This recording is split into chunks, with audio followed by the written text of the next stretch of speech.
We're on the road to nowhere.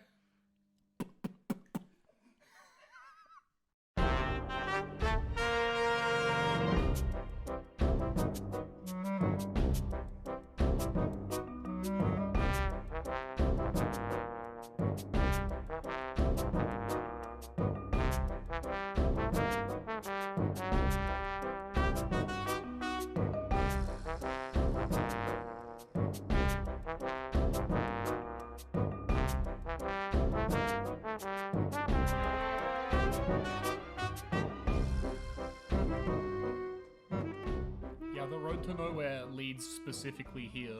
We're back, baby. 100 and weirdly 102 Howie Mandel's Little Monsters later. Somehow it feels like we never left. We did one more than we needed to or wanted to. And I love that this is the exact moment that our cat has decided to start scritching and scratching around in the background. So if you can hear that while this is recording, you're welcome. Good for him. Our housemate Lewis is very, and I cannot stress this highly enough, so allergic to cats. He will explode. You'll notice at this point, we're basically doing everything possible not to talk about the film Little Monsters 1989 starring Howie Mandel and Fred Savage. How are we feeling, guys? I'm feeling great. How are we feeling? How we feeling? I'm feeling great. I think they added more bones to my head. It's this, okay, so we've done this twice now as a group. We did the Metamorbphosis, which was a similar grueling task. But I've got to say, this was more painful. Yes. Yes. So, the thing that killed us with the Metamorphosis was not Morbius as a film. Because, quite frankly, Morbius as a film, Totally watchable. 7 out of 10. I would do it again. I have We done have. it again. Gladly. We enjoy it more than any other human beings alive due to context. Yes. But like it was an eminently watchable, if not spectacular, film. The thing about this watch, though, was that it killed me. The thing is that Howie Mandel's character Maurice, who is Howie Mandel to us, is just a lot to watch. He's on all the time. He's making puns. He's japing. He's scheming. He's plotting. He's doing little funny visual gags. And that's great. Good movie. When we watched it one time, perfect. And his performance is, I will say, one of the best parts of the movie. He's really, like, it's very good, right? However, the quirks of how we watch this, lots at once, over and over and over and over again, he grates on you after a time. The thing about this watch is that it was like going down into the Howie mines and mining out nuggets of delicious Howie, whereas the Metamorphosis was more like wandering into your favorite cafe, sitting down for a meal, and then leaving. Except that they feed you 17 of what you ordered. It was every day. Yeah. The Mandela effect was grueling labor. Yeah, I am not exaggerating when I say that last night I was the most tired I can remember being. And that's not saying a little bit. Like, Yeah. I get real tired You pretty often. struggled to make it through the last I one. was, like, I went upstairs and I fucking collapsed. It was bad. During our second run through, our second shift today, Merlin and I did have to set some little, like, gap times in between just so we could experience the bliss of silence. Yeah, no, there was a point where I just set a 15-minute timer, and Jack and I just sat in silence. I laid face down on the floor while I just contemplated the relaxing presence of my own thoughts and nothing else. Which of you put it the way that I really liked, which is that you said it was how it feels to chew no gum. Yeah, it was mine. That was very good, dude. I have to feel that sometimes because, you There's a know, lot of gum otherwise. after the return of Boy yet again, another revolution around the Boy. Boy is here, It's- and also Boy is here. We'll get to Boy and wouldn't later. you know it, Boy also happens to be here with Boy and Boy. Starring Boy. Every time Fred Savage puts 10 bicycles behind his dad's car, I feel for him. I feel for the dad too. That's why the the economy is in shambles. It's because of the bicycle damage that we have done today and yesterday. Long Dad. Long Dad was pretty good. Yeah, so I mentioned it earlier. We ended up watching 102 versions of this. Of 100. No, they're the same film. It was 102 viewings because, you know, the people around us that also live in our house really struggled to kind of get involved after a while. They missed the first running, which is the only single running we'd done. So as a mercy for them, as a bullet to the back of the head so they don't have to suffer, we gave them a sped up version. When we say we, it was my fault. I have to confess, I did this. I said, Aveen, I know that you don't understand what's happening with Howie Mandel's Little Monsters 1989. I can bequeath this to you. I can give you one full showing of Howie Mandel's Little Monsters at 1.5 speed. Yeah, the thing is that no matter how interested you are in our stupid little gag that we're doing down here in the lounge room, it's very hard to, in good faith, join in on the fun when we're watching 10 Sid Meier's Howie Mandel's Little Monsters at the same time, and we never once go back to watching it like a normal amount just once on the screen. Yeah, the thing with watching any movie, not just Tom Clancy's Howie Mandel's Little Monsters, is that you really, past 6 at a time, it is just gibbering. And we were up to 10 pretty cleanly. Yeah, it was all context. You stop watching the film with your movie watching brain, and you start watching it with your like primordial monkey pattern recognition brain. I think that I started watching James Cameron's Howie Mandel's Little Monsters with my rib cage.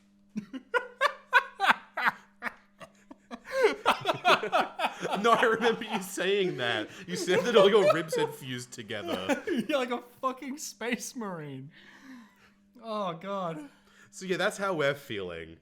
You know, I'm really proud of that bit. Good work, everyone.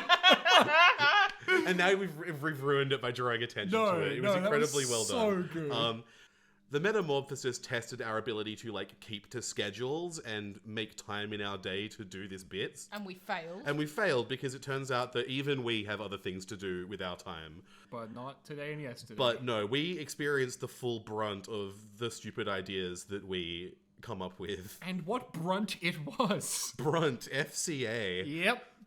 So should we get into what was the plan here? Because I feel like we're just sort of loosely going. That's fine. Well, last year we recorded a podcast every day. And so it was a fun little bite-sized nugget of content for the fans to enjoy. All the true Morb heads out there. You know who you are. At this point, we are doing exactly that thing for 2 days. Yes, but we're only doing it for 2 days. Yes. So we've got one little podcast for the start, which I'm sure you've already listened to. I did a great job editing it. It was completely perfect. No, it's fine. You can skip it. No. Howie Mandel's Little Podcast. Ooh. Oh, we should have called it that. That's the issue, is that the film's not called Howie Mandel's Little Monsters. It is, though. It is to us. It is to us. But yeah, no, the thing is that was, you know, a nice little amount of time. However, this is one big boy. This is one giant podcast. Boy, you say. Boy. Well, like I said before, we'll get to boy. I can't say boy normally anymore. I have to really... Boy. I really got to test out the pop filter. Boy. Cam's forbidden. Yeah. You guys have been saved from a bit that I've been doing. Suffice to say, like just for context, we've come clean off watching the last Howie Mandel's Little Monsters. We are fresh out of the filming booth. Fresh is one word for it. We're utterly depleted out of the Howie Mandel's Little Monsters. So we're gonna ramble, and it's just gonna have to be like your problem to uranium deal with. Over here. Half-Life. Fever. We're like Gordon Freeman. Because we're depleted. I was like, I've only got I've got 50% hit points remaining, dude. 50%? That's generous. But yes, no, so suffice to say, we're going to ramble a bunch. Anyway, Have fun what we editing decided to do instead, I have to edit this, so everything I do to myself. Instead of, recording a podcast every day, I thought it would be a good idea if we got out a recording device. We've got a little field recorder, and we have been recording funny observations and snippets during our watch through. Also, sometimes noises. At time of recording, I have not listened to any of them, nor checked that they are even listenable at all. So I hope that, you know what, I'm sure you'll hear some background gibbering as you listen to like 10 sets of, Howie Mandel pissing in an apple juice bottle. So enjoy that. We've got a fun little montage I'm going to put together and put in here. Fair warning, we haven't checked at all the audio on the montage. So if it's bad, have fun. That's your problem, not ours. And I mean you, the audience, and Jack specifically. It's not my problem. And we'll see you back after those messages. See you on the other side, boys. Yeah, and now for some messages from our sponsors. Sponsors? That's the one. Howie Sponsors. Mandel's little sponsors. It's piss? No!